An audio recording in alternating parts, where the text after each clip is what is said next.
खुलुमबाय बयखौबो दोलोआ आंखौ बिसायख'थि गेलेनो खाबु होयोब्ला आङो टंला बियाबाव बिसायख'थि गेलेनो राजि होननानै खौरां बिजोङाव एमएलए दुर्गादास बर' बिथाङा बुंदों रायजोफोर। एमएलए दुर्गादास बर' बिथाङा बिनि अनगायैबो खौरां बिजोङाव गोबां बाथ्रा फोरमायदों। नोंथांमोना बे भिडिअखौ जोबजासिम नायोब्ला एमएलए दुर्गादास बर' बिथांनिफ्रायनो गासै बाथ्राखौ नोंथांमोना आबुङैनो मोनथिना लानो हागोन। दा बिनि सिगाङाव नोंथांमोना भारतनि नखर मन्त्रि अमित शाह आरो आसामनि chief minister doctor Hemant Biswa Sharma बिथांमोननि सुंद' बिबुंथि लाखिनाय भिडिअ क्लिप्सखौ नायनानै लाग्रोदो।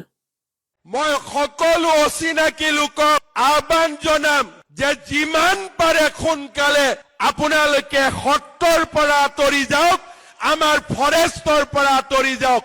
চৰকাৰে কাকো ৰেহাই নিদিয়ে, এই কথা আপোনালোকে মনত ৰাখিব। असम अब आंदोलनों की जगह विकास की भूमि बन गई। दिल्ली में एक समय में असम को प्रॉब्लम खड़े करने वाले स्टेट के रूप में जाना जाता था। मैं कल ही गुजरात के उद्योगपतियों को मिलकर आया हूं। उन्होंने कहा असम अब पूरे पूर्वोत्तर का ग्रोथ इंजन बनकर देश को विकास के रास्ते पर ले। ये परिवर्तन जो आया, ये परिवर्तन केंद्र में 11 साल तक नरेंद्र मोदी जी की सरकार और यहां 10 साल तक सर्बानंद सोनोवाल और हेमंत बिश्व शर्मा की सरकार में आए। और इन्होंने क्या किया? घुसपैठिए घुसाए, वोट बैंक बढ़ाने के लिए आसाम की संस्कृति का हास किया, आसाम के संस्कार को, आसाम के साहित्य को, आसाम के पहरवेश को, आसाम की पूरी संस्कृति का नीचे ला जाने का काम कांग्रेस ने किया है।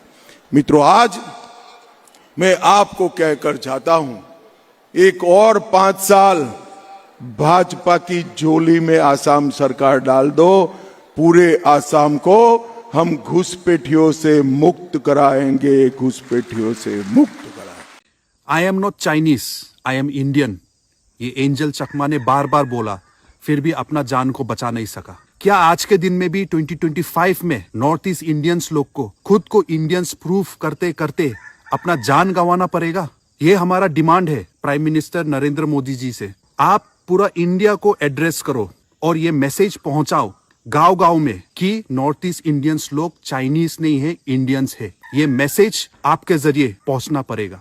और अगर ऐसा नहीं होता है तो मैं रिक्वेस्ट करता हूं नॉर्थ ईस्ट इंडिया के भाई बहनों को, अगर आपको कोई आदमी मिले जो आपको बोलता है हे चाइनीज, तो आप प्लीज काइंडली अपना आपको और एक्सप्लेन मत करो और मत बोलो गलती से भी कि I am not Chinese, I am Indian. अगर आप ऐसा बोलेगा तो शायद आपको अटैक करके आपको भी मार देगा। उसके बदले हाथ जोड़ो और बोलो नी हाउ और चले जाओ। आपको चाइनीज सोच के छोड़ देगा, क्योंकि चाइनीज को तो हम लोग कुछ नहीं कर रहे, अपना इंडियंस को ही मार रहे। तो हमें भी स्ट्रेटेजी चेंज करना पड़ेगा। तो prime minister ji, kindly address the nation. मैं पानीरी समष्टिर কি কয় মই বৰ্তমান কালাইগাঁৱৰ বিধায়ক। আমি এতিয়াও অন্য বিধায়ক হিচাপে লিখিব নোৱাৰো, কালাইগাঁৱৰে বিধায়ক আমি। আৰু কালাইগাঁও সমষ্টিটোত ডিলিমিটেশ্যনৰ পিছত দুটা ঠাইত পৰিলে, আধা পৰিলে ভেৰগাঁও সমষ্টিত, আধা পৰিলে টংলা, অলমোষ্ট সমান সমান ঠাই পৰিছে।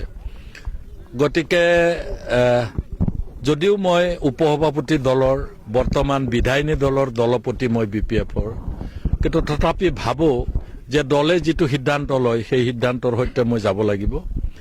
আৰু টংলাটো আধা পৰে, ভেৰগাঁওটো আধা পৰে, মই সমানে দুইটাই দাবী কৰিব পাৰো। আৰু মই সিটিং MLA হিচাপে দলে মোক নিশ্চয় কোনোবা এটা সমষ্টিত নিৰ্বাচন খেলাৰ কাৰণে বাছনি কৰিব। আৰু মই যোৱা 6টা মাহ ডিলিমিটেশ্যনৰ পিছত টংলাটো চোৱা চিতা কৰি আছিলো। আৰু টংলাটো চোৱা চিতা কৰা হিচাপে মই টংলাটোত মোক প্ৰতিনিধিত্ব কৰিবলৈ দিলে বা যুঁজিবলৈ দিলে মই বেছি ভাল পাম। চিট শ্বেয়াৰিংটো হ'বই, যেটা কাৰোবাৰ লগত লগ লগা যায় দিব লাগিব কিছু, আৰু আমিও ল'ব লাগিব। আৰু অবভিয়াছলি BTCত আমি বিগ ব্ৰাদাৰ হ'ম। হাগ্ৰামা মহিলাৰী ডাঙৰীয়াৰ নেতৃত্বত BPF-এ ইয়াত বিগ ব্ৰাদাৰ হ'ব। আৰু NDAৰ অংশীদাৰ হিচাপে BJPও খুব বেছি আসন ইয়াত ল'ব ল'ব বুলি মই নাভাবোঁ তেওঁলোকে ৩-৪খন আসনতে সীমিত থাকিব আৰু তাৰ ভিতৰত টংলা ওদালগুৰি গুৰেশ্বৰ তামোলপুৰ এনেকুৱা ধৰণে তেওঁলোকে আইডেণ্টিফাই কৰি অনানুষ্ঠানিক নিশ্চয় আলোচনা হৈছে তেনেকুৱা হৈছে বুলি কৈছে বিচাৰিতো বিচাৰিবই কোনোবা ৩টাতো আমি দিবই লাগিব বা 2টাতো দিবই লাগিব কোনোবা গতিকে সেই হিচাপে আমাৰ দলে কোনকেইটা দিয়ে আৰু তেওঁলোকেও কোনকেইটা ল'বলৈ ইচ্ছা কৰে তাৰ ওপৰত ডিপেণ্ড কৰিব